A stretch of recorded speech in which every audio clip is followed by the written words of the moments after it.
존재의 숲에 있습니다. 삶이란 장비 고다흐의 한 편의 영화를 보는 것 재미있겠죠, 그죠?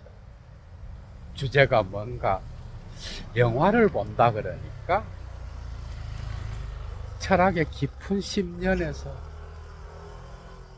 삶의 또 다른 흥미로운 주제들로 나온 것 같은 그런 제목을 연상시키는데,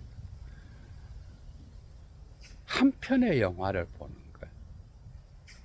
게스클라비, 삶이란 무엇인가?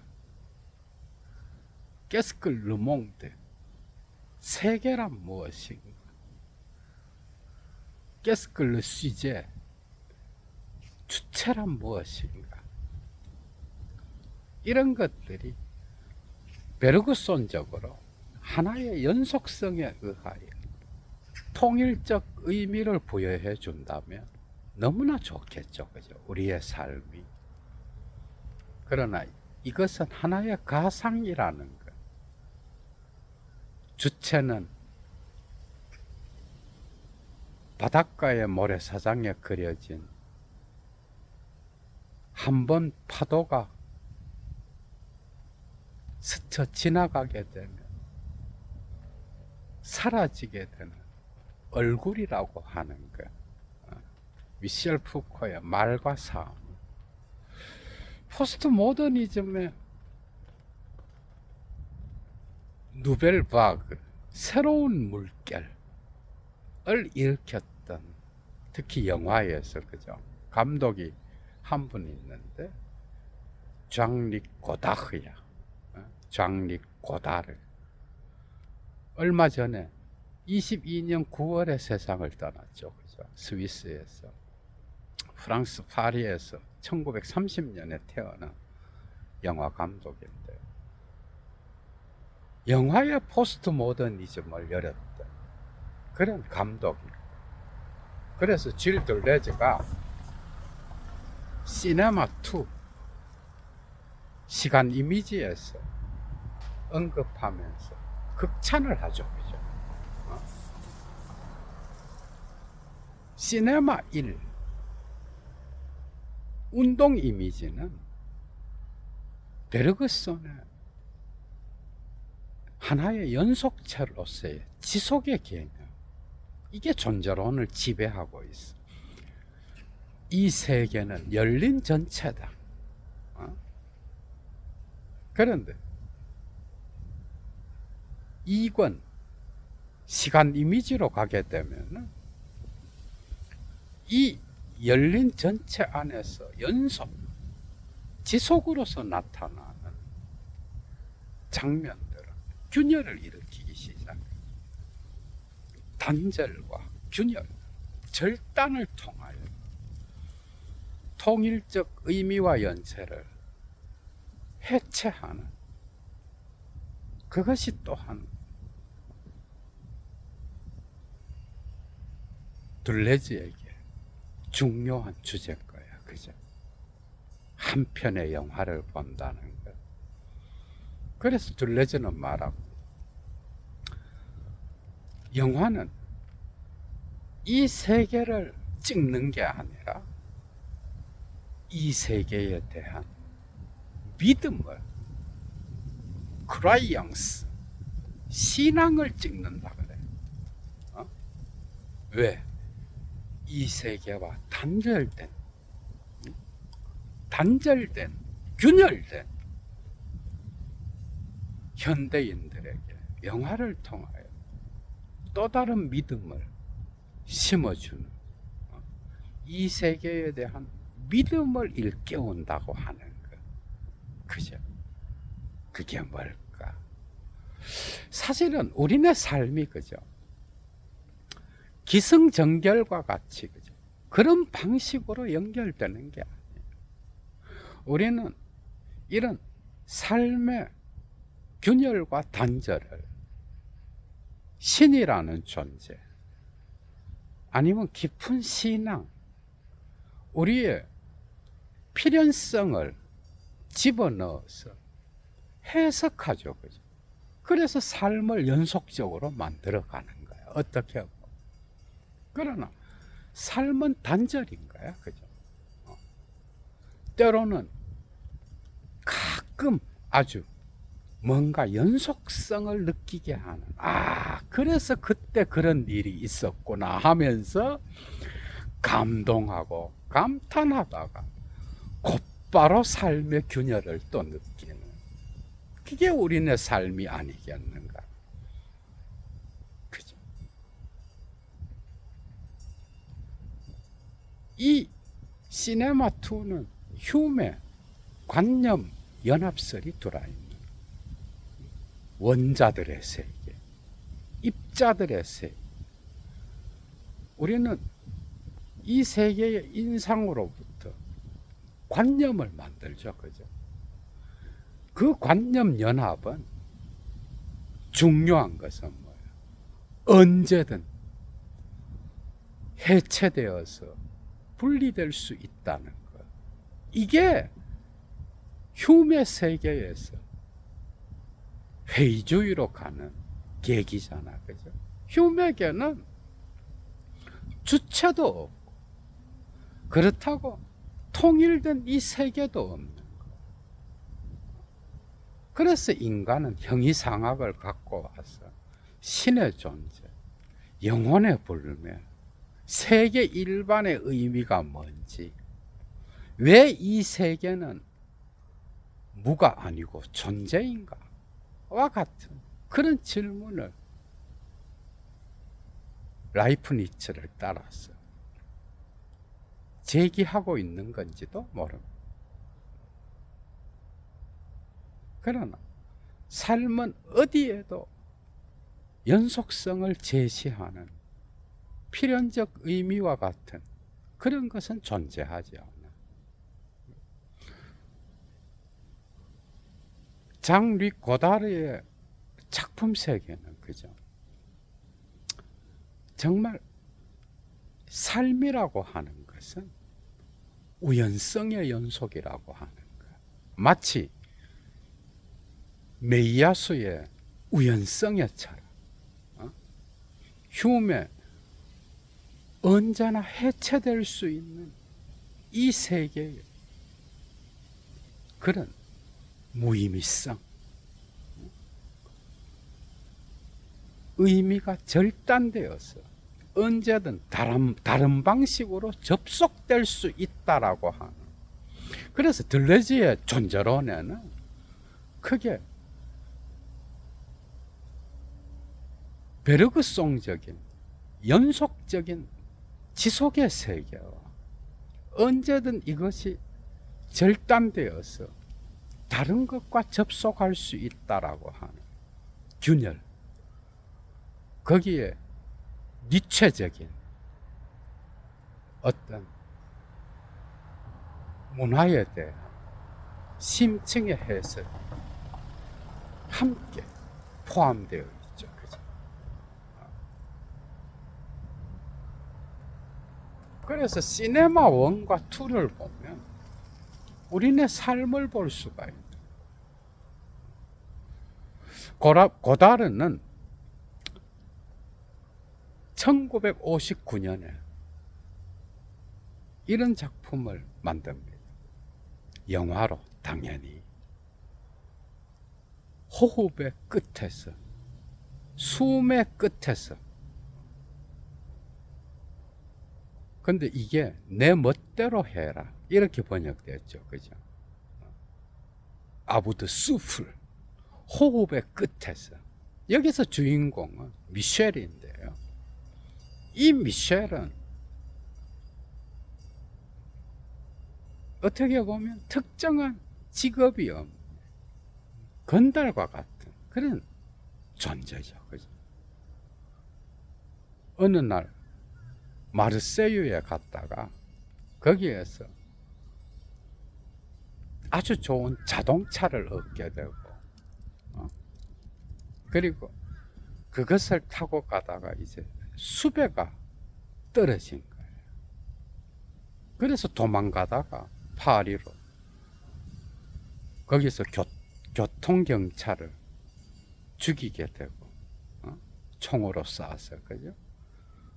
파리로 돌아와서 도망자의 신세가 돼서 자기 미국 여자친구의 집에서 자게 되는 거예요. 미국 여자친구는 유학생이기도 하지만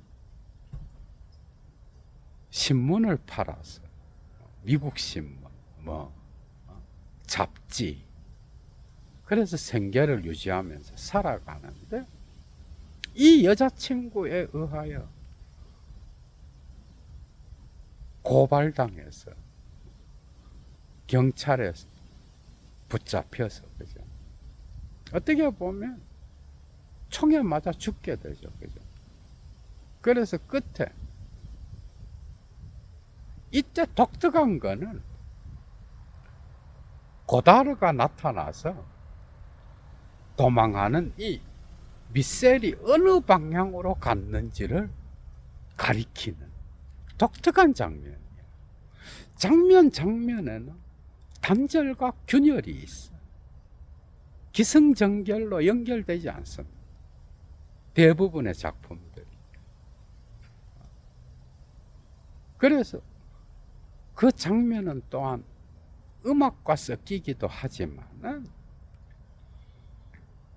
독특한 방식으로 이미지의 균열을 만들어내는 그런 다양한 장면들을 제시하면서, 그죠?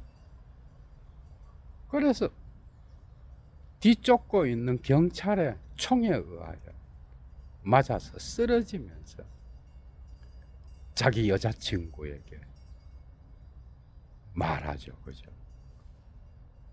세데겔라스, 빌어먹을, 더러운, 역겨운, 역같다, 뭐 이런 뜻인 거야. 그러니까 여자친구가 그렇게 말을 내뱉은 미셸에게 그 의미가 뭐냐 하면서 작품이 끝나는 거야. 세데겔라스.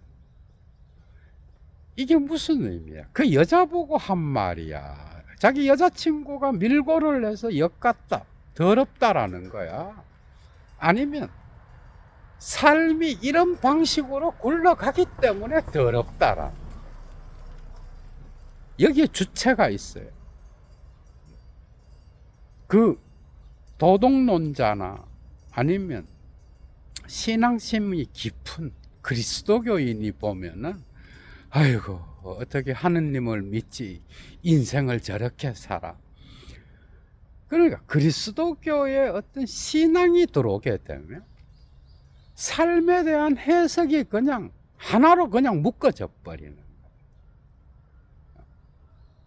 말씀대로 살면 이런 삶을 살지 않았을 건데,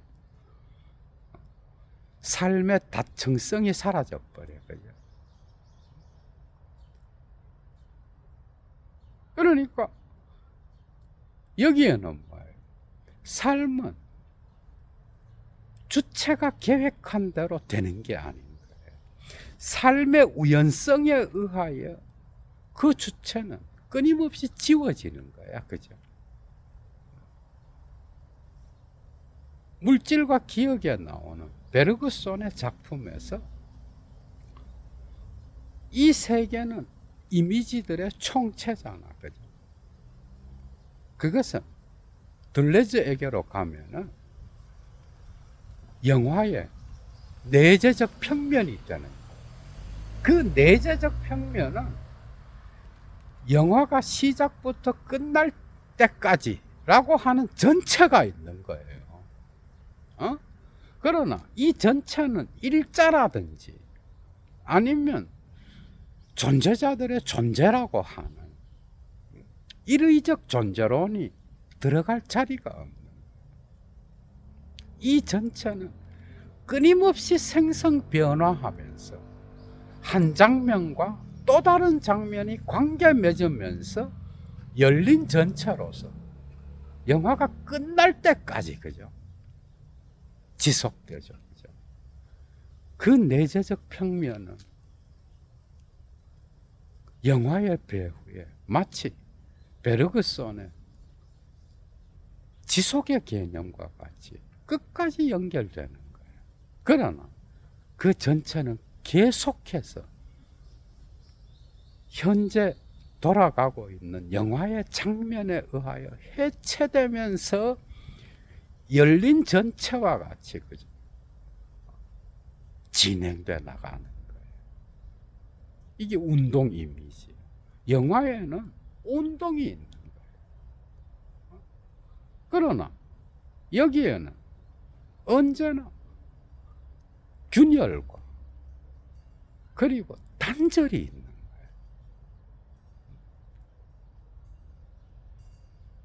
베르그손에게서 이제 휴메게로 가는 거예요. 꽝땡 메이야스의 우연성의 세계로 가는 거예요.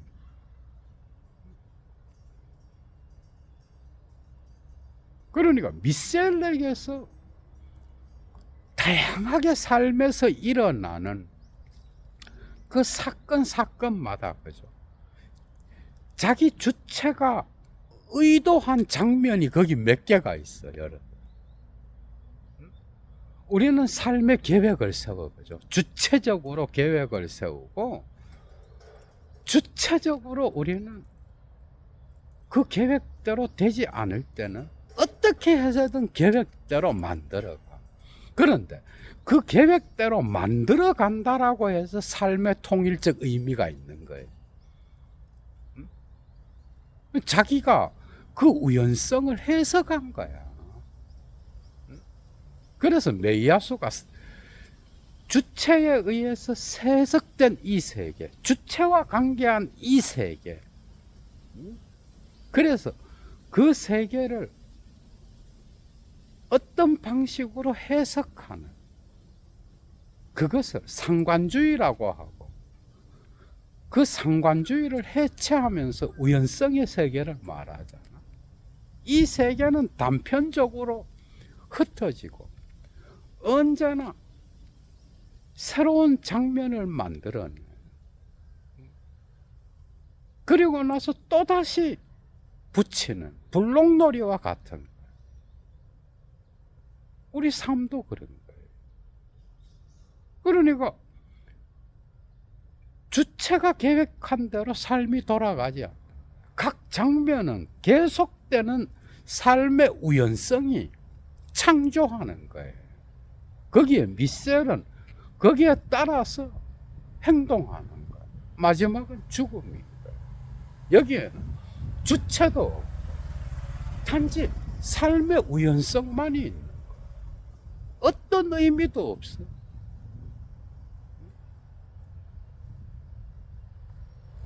지루하게 계속되는 삶의 연속인 것 같지만은 그 단절마다 영화를 보는 자나 아니면 그 장면의 관계를 연결시켜서 그죠? 자기 방식대로 다 해석하는 것밖에 없는 거예요. 우연성의 파편들만이 존재한다라.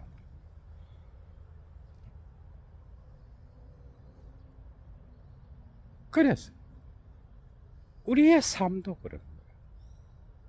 삶의 진행은 원하는 대로 내가 계획한 대로 그 방향이 결정되어 있는 게 아닌 거예요. 이런 것들은 62년 작품 고다르예요. 그죠? 비브허 사비라고 하는 작품. 여기서도 나타나. 나나의 삶의 꿈은 유명한 배우가 되는 거예요. 그러나 삶의 현실성은 뭐예요? 레코드판에서 레코드판을 파는 점원인 거예요. 전축이 있죠, 그죠? 지금은 뭐 많이 사라졌지만 지금도 그 전축의 레코드판을 사랑해서 그것을 모으는 애호가들도 많죠, 그죠? 레코드 가게 판매원. 그러다 어느 날 어떤 건달과 같은 사람을 알게 되고, 그 자본주의 사회 안에서의 욕망에 의하여 창녀가 되는 거예요. 창녀가 되어서도 그죠. 나나에 원하는 것은 아니지만 삶의 현실성이 되어가는 삶의 존재론이 자기가 원하고 바라는 세계적인 배우는커녕 프랑스에서도 알려지는 배우가 되지는 못하고 창녀가 되는 거예요. 그러면서 거기에서 또 엄청난 지성인을 애인으로 만나기도 하고 그죠. 그 장면에 보면은 갈리마르 출판사에서 나온 문학, 철학, 다양한 책들이 그죠. 갈리마르 출판사는 그런 세계적인 프랑스에서 배출한 세계적인 지성인들의 작품들을 주로 그죠. 전집으로 내기도 하고 단편으로 내기도 하는 그런 출판사잖아. 그런 사람을 만나서 또 커피숍에 가서 철학적 대화를 막 나누기도 하는 거예요. 결국 나나의 삶 역시도 건달들이 싸우는 싸움터에서 총에 맞아서 죽게 되는 그런 삶인 거예요. 나나의 바람은 배우였는데 창녀로 죽게 되는. 물론 애인은 또 지성을 가진 남자이기도 했지만 이와 같이 살면은 거죠. 어떤 주체가 없어. 매 장면마다 언제나 우연성이 깃들어서 그가 해석하는 필연성을 해체하는 거예요. 그래서 삶의 우연성은 때로는 은총을 주는 주체가 원하는 어떤 의미성을 부여해 주기도 하지만은 이럴 때 인간은 또 뭐야? 아, 이 세상은 살만하다. 이 세상은 정말 베르그손의 연속이 있다. 이 세상은 지속이다. 그러면서 막 감탄을 하는 거야. 그러나 고다르의 작품은 이런 것들을 보여주지 않죠. 그죠? 아, 정말 삶의 우연성의 그 냉혹함을 탁월하게 묘사하잖아. 이 나나의 어떤 삶의 모습은 때로는 천박하지만 때로는 사랑스럽고 귀여워. 정말. 그러나 그 이미지, 영화의 장면마다 나타나는 이미지들의 총체는 상당한 단절들을 항상 보여주고 있어. 그죠? 그러나 그 분위기는 뭐예요? 어떤 색깔도 없어. 정말 냉혹합니다. 물론 음악도 나타나지만은, 그래서 이 삶은 나나의 삶인 거야. 비브 사비, 자기의 삶을 살아라. 여기에는 어떤 질문이나 응답이 있을 수 없는 거예요. 물론 이 삶을 보고 어떤 방식으로 자기가 평가를 할 수는 있겠지. 그러나 삶이라고 하는 것은 어느 누가 평가할 수 있는 도덕적 잣대, 특정 사람이 갖고 있는 선과 악에 대한 관념, 도덕관념, 사회의 시대정신, 그리고 정치적 이데올로기, 온갖 것을 갖다 대면서 나나의 삶을 공격할 수 있어. 평가할 수 있고. 나나가 예수님을 믿었다면 하면서 나나의 삶을 자기 신앙으로 난도질할 수도 있어. 그 다음에 돌아오는 건 뭐예요? 그 다음에 돌아오는 건 손가락이 자기예요. 삶은 어느 누구도 합리적 정합성을 갖고 평가할 수 없습니다. 고달은 이걸 보여주는 거예요. 그러니까 그렇게 말하는, 평가하는 자의 말은 자기를 가리켜. 그럼 너의 삶은 연속적이고 너는 도덕적이고, 응? 도덕적이 아니라 삶을 거세시킨 거겠지. 또 다른 사람이 볼 때는. 거죠. 그러니까 어느 누구도 특정 기준을 갖고 타자의 삶을 평가할 수 없다라는 거예요. 이데올로기적으로 아이고 저러니까 저러지, 정치적 이데올로기를 갖고, 그죠? 좌파니까 저래 살아, 우파니까 저래 사는 거지 뭐. 아유 불쌍하다. 신이 없으니까 저런 삶을 사는 거지. 그 말하는 자의 삶을 돌아보면요, 어떤 면에서는 더해. 삶이란 이런 거예요. 그 우연성은 거죠. 그러니까 나나가 창녀의 삶을 살았다 라고 이렇게 할 수 없는 거예요. 응?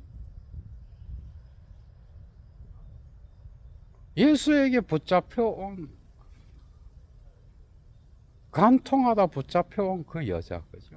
거기에 왜 남자가 없는지 얘도는 너무나 의심스러운 거예요. 간통을 했으면 남자도 있을 거 아니야. 남자를 잡아다 같이 죽이려면 죽이든지 하지. 여자만 불러다가 예수가 그러잖아. 죄 없는 자가 돌로 쳐라 그러잖아. 여기서 이 말은 그죠. 낙관적으로 풀면 이런 거야. 욕망이 없는 새끼가 죽여라 이 말이에요. 네 삶은 어떤데 이 말이에요. 네 삶은, 돌로 치는 놈의 너의 삶은, 응? 곧바로 손가락을 여자에게서 자기에게로 향하게 하는 질문이에요. 이거랑 같은 거예요. 응? 보이지 않게. 그리고 무의식적으로 자기 역시 그것보다도 더한 삶을 살면서 손가락은 타자에게로. 삶은 어떻게 보면 색깔이 없는 거예요. 우연성이 겹칠 때 그때마다 어떤 방식으로 주체가 휘말려 들어가서, 그죠? 거기에서 또 다른 방식으로 이 우연성에 대처하는. 그래서 삶은 주체는 아주 작은 부분, 삶의 존재로 큰 부분으로서 그 힘이 작동되는 거예요. 내 삶은 영원히 뭐 저 사람보다는 나을 것 같아. 그거 기준은 뭐야? 자기 기준이니까. 삶의 우연성은 이런 거예요. 그러면서 좋고 나쁜 것, 심지어 선과 악을 이야기하고, 그죠? 그리고 거기에서 자기만의 삶의 의미론을 만들어내 이런 해석들. 그 관조를 갖고 자기 삶을 반추해 보면요, 그 입을 함부로 놀릴 수 없는 삶의 심층의 무서운 힘이 그죠. 자기 역시도 거기에 놀아날 때가 상당히 많아. 하루에도 수십 번, 수백 번. 그러면서 손가락은 저 사람보다는 나 비교 우월적인 거죠. 그런 걸로 살아가는 거예요.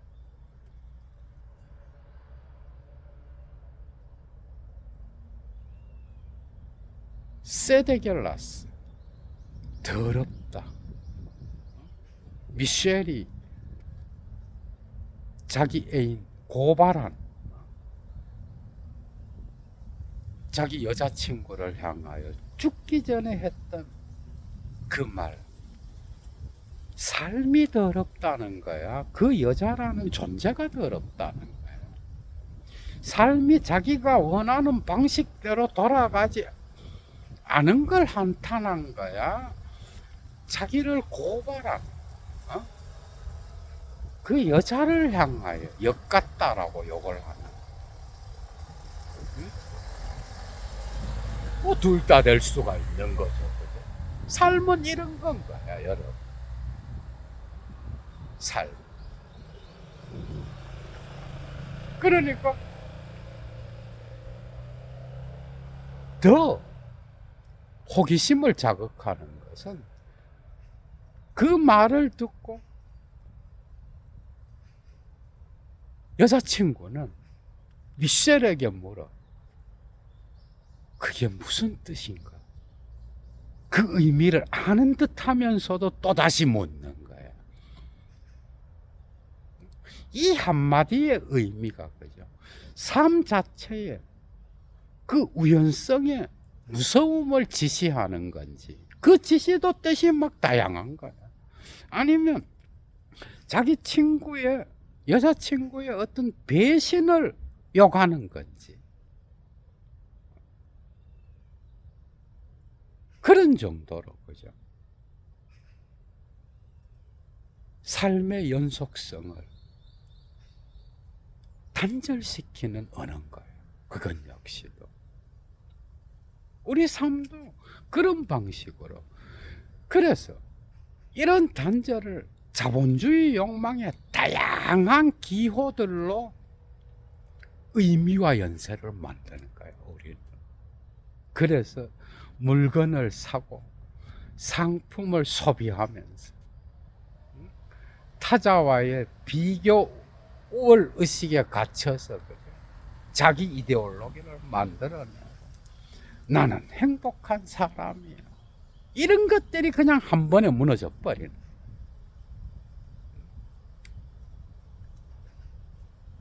삶의 우연성은 어떤 색깔도 없어. 거기에 인간은 거죠. 색깔을 집어넣어서 해석하는 거예요.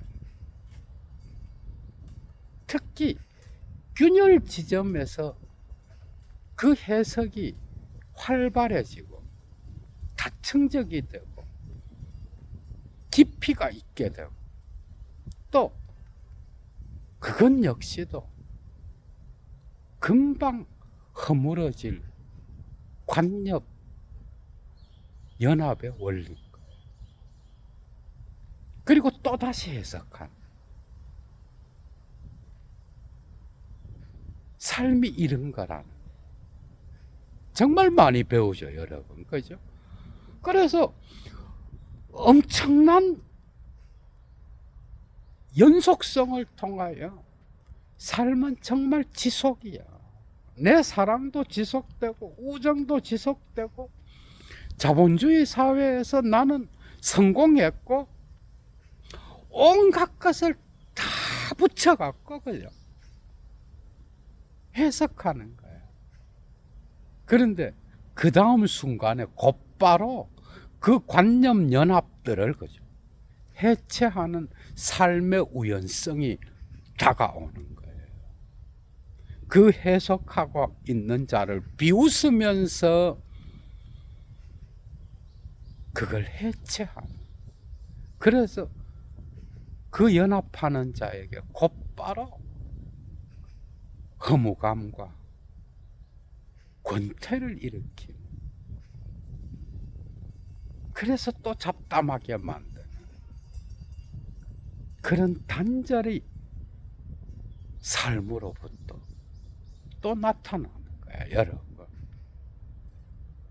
삶은 그런 거예요. 우리는 미셸이 죽기 전에 여자친구에게 했던 그 말, 그죠? 그 말을 하루에도 수십 번 삶을 향하여 하면서 살고 있는지도 몰라, 여러분. 무의식적으로. 주체는 존재하지 않는다. 의미의 통일성을 주는 세계 역시 존재하지 않는다는 거예요. 그래서 영화는 이 세계에 대한 믿음을 찍어야 된다라고 들레즈가 말한 게 아니겠는가. 그게 없다면 또 죽는 거야. 어떤 방식으로건 단절을 연속성으로 만들어야 사는 거야, 인간은. 우연성의 세계에서 어찌되었건 파편화된, 그리고 우주의 법칙과 이 세계의 법칙을 이야기했더라도 삶에서 금방 파편화되어, 그죠? 해체되어 사라지는 그 삶을 향하여 우리는 또다시 우리의 의식을 일치시키면서 그것을 해석하고 있는 거예요. 여러분들의 삶을 한번 고찰해 보십시오. 어릴 때에 어땠고, 청소년 때에 어땠으며, 그리고 결혼을 하든 아니면 중년으로 가면서 혼자 살면서도 삶이 어땠고, 그리고 노년으로 가면서 노년이 되어서 삶이 어땠는지 한번 보셔. 거기에 이야기를 만들어낸 나의 해석이 있는 거지, 그 삶 자체가 이런 기승전결의 이야기를 만들어내고 있어요, 여러분. 삶은 이야기예요, 리케르가 말하는 것처럼. 그런데 그 이야기는 뭐예요? 이야기의 방식대로 삶이 연결되지 않는 거예요.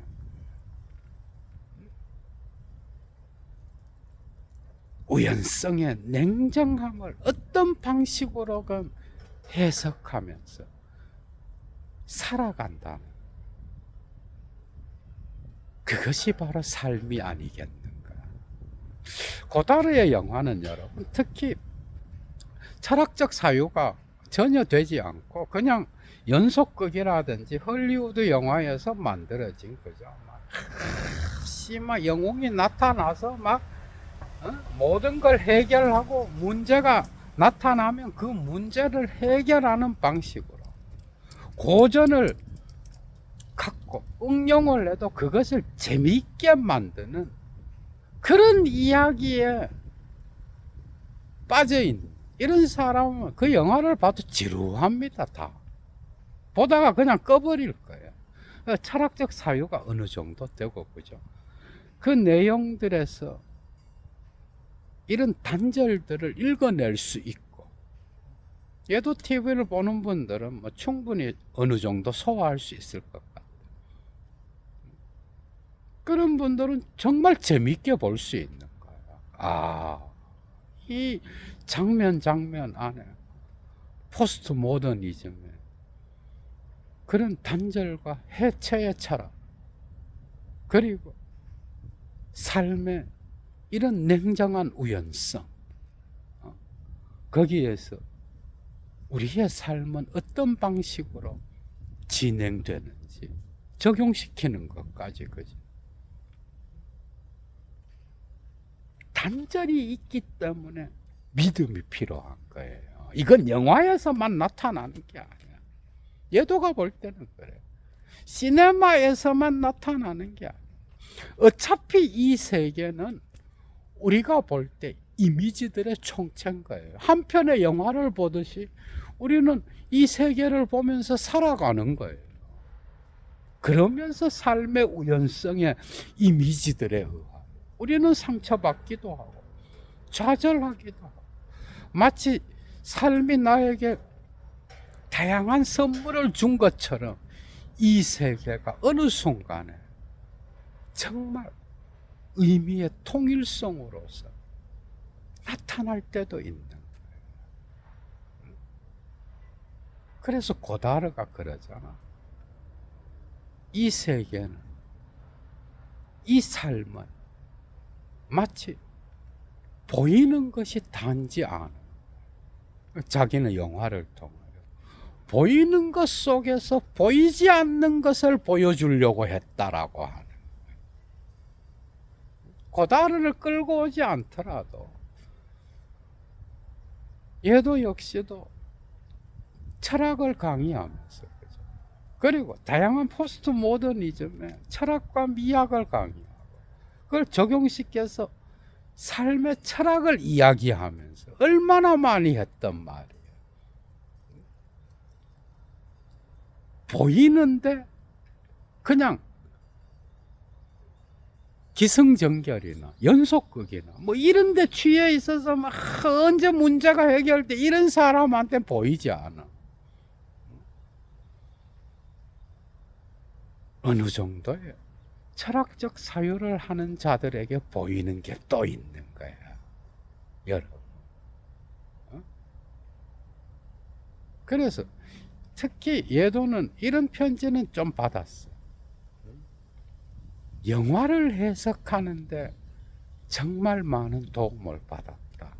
이런 분들도 꽤 있었어. 실제로 영화를 만드는 분도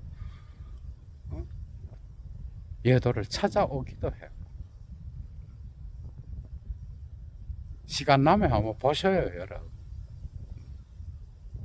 우리의 삶이 이런 건가요? 한편에 영화를 보는 것처럼 단절을 느낄 때가 있고 지속을 느낄 때가 있다라. 그죠? 재밌었죠, 여러분, 그죠? 얘도 물러갑니다.